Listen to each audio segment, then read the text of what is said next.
Forgive me, God, change me. Today, I want to talk about a prayer that can change your life. Not a fancy prayer, not a long prayer, but a real one. Forgive me, God, change me. That prayer takes courage because it's easy to ask God to fix our circumstances, but it's harder to ask him to fix us.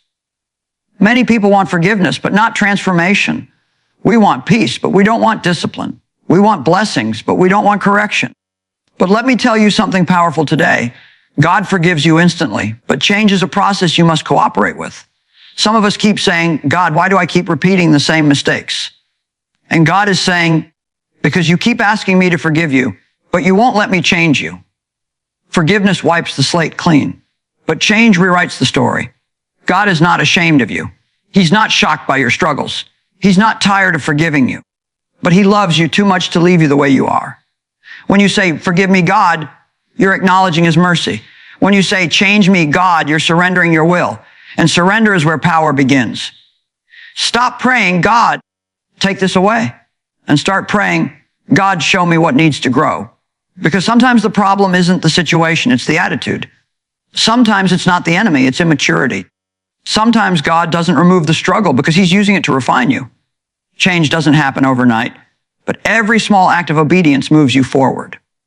Every time you choose humility over pride, every time you choose forgiveness over bitterness, every time you choose discipline over comfort, God isn't asking you to be perfect. He's asking you to be willing. So today, don't just ask God to erase your past. Ask him to transform your future. Say it with honesty. Say it with expectation. Forgive me, God, change me. Because when God forgives you, you are cleansed. And when God changes you, you are free, and freedom, real freedom, changes everything. Forgiveness is not weakness, it is the doorway to freedom. Many people think that admitting fault or asking God for forgiveness makes them small, but in truth, it is one of the bravest and strongest things a person can do. It takes humility to recognize that we need God, and humility is never a sign of defeat, it is a sign of wisdom.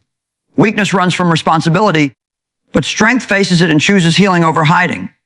Forgiveness is not about shame, it is about release.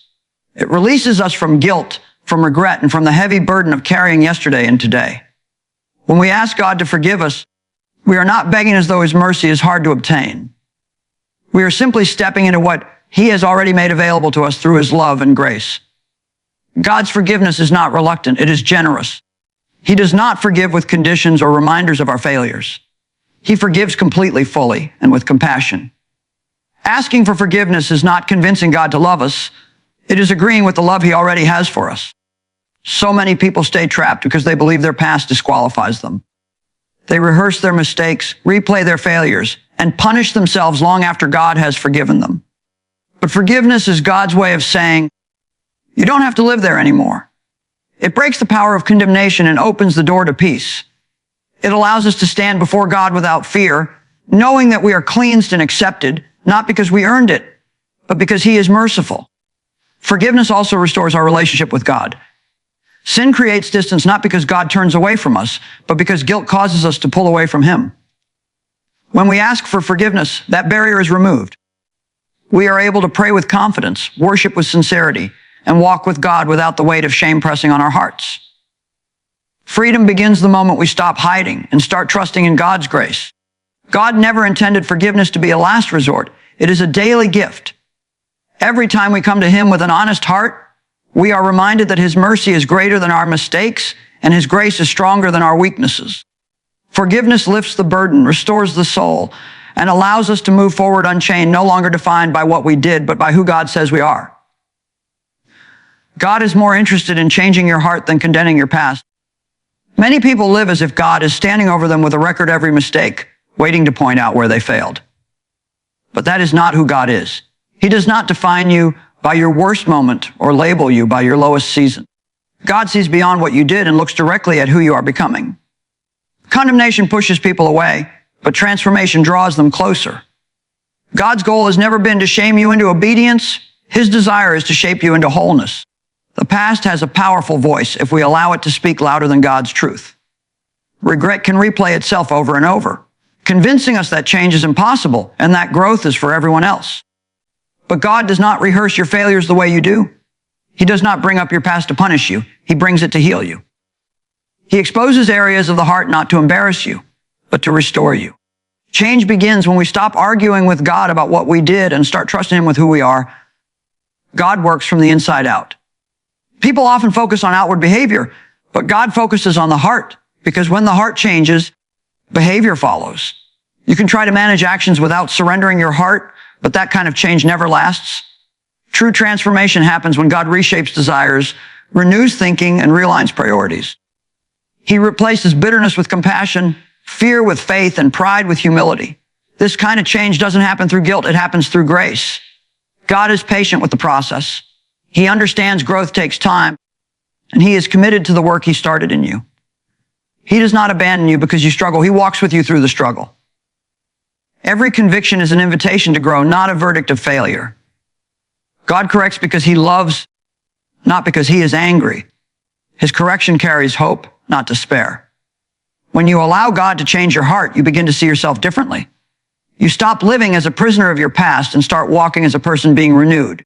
You no longer measure your life by who you were, but by who God is shaping you to become, trusting that His work in you is purposeful, intentional, and filled with grace. Real change starts with humility and obedience.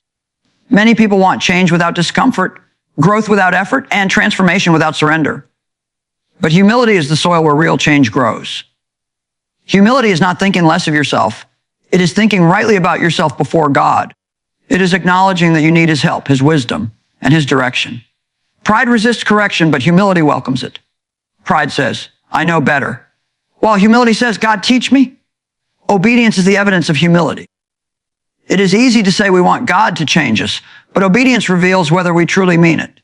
Obedience is choosing God's way, even when it is inconvenient, uncomfortable, or misunderstood. It is doing what is right when emotions argue otherwise. Many prayers for change go unanswered, not because God is unwilling, but because obedience is delayed. God often gives instruction before He gives transformation, and change follows our willingness to obey what He has already revealed. Humility also requires honesty. We cannot be changed in areas we refuse to acknowledge. Excuses delay growth, but honesty accelerates it. When we stop blaming others, circumstances, or our past, we create space for God to work in us. God responds to truth, not performance. He is not impressed by appearances. He is drawn to surrendered hearts. The moment we admit, God, this is where I struggle, we open the door for His strength to meet our weakness. Obedience is rarely dramatic, but it is powerful. It often shows up in small daily decisions, choosing self-control, choosing forgiveness, choosing integrity, choosing discipline. These choices may seem ordinary, but they shape extraordinary change over time. Every obedient step aligns us more closely with God's will and moves us further away from the patterns that once held us back. Consistent obedience builds spiritual strength and deepens trust in God's guidance. Humility keeps us teachable, and obedience keeps us moving forward. Together, they position us for lasting transformation. God does not demand perfection before He works. He looks for willingness. When we submit our pride and follow His leading, even when it challenges us, change becomes inevitable.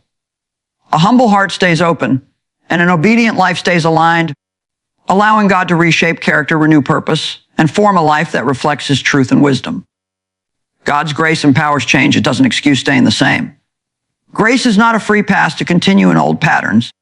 It is the power to rise above them. Many people misunderstand grace, thinking that God's forgiveness lets them stay stuck in sin or weakness. But real grace is active. It transforms, strengthens, and equips. When you embrace God's grace, you are not excusing your past. You are accessing the supernatural ability to live differently today. Grace doesn't ignore your mistakes. It overcomes them. God's grace meets us in our weakness. When we admit we cannot change ourselves, grace steps in to do what we cannot do alone. It strengthens the unwilling heart, softens the stubborn spirit, and gives courage to take the next right step. Without grace, change is impossible. With grace, even the smallest effort becomes powerful because it is backed by God's strength. That is why it is so important to rely not on willpower alone, but on God's presence and promises. Grace also teaches patience. Transformation doesn't happen overnight. You may stumble, repeat mistakes, or feel stagnant, but God's grace remains consistent. It does not abandon you because the process is slow or messy. Each time you fall, grace lifts you, encourages you, and reminds you that you are not defined by your failures. Change takes persistence, and grace provides the endurance to keep going, even when results seem invisible. Finally, grace motivates action. When we truly grasp that God's forgiveness and power are available to us, we are inspired to live differently. We begin to see ourselves as God sees us, capable of growth, worthy of love, and able to walk in freedom. God's grace is not passive. It demands a response. It calls us to surrender, to trust, to act, and to step into the life He has prepared for us. Through grace, forgiveness becomes not just a blessing to receive, but a catalyst for the person we are becoming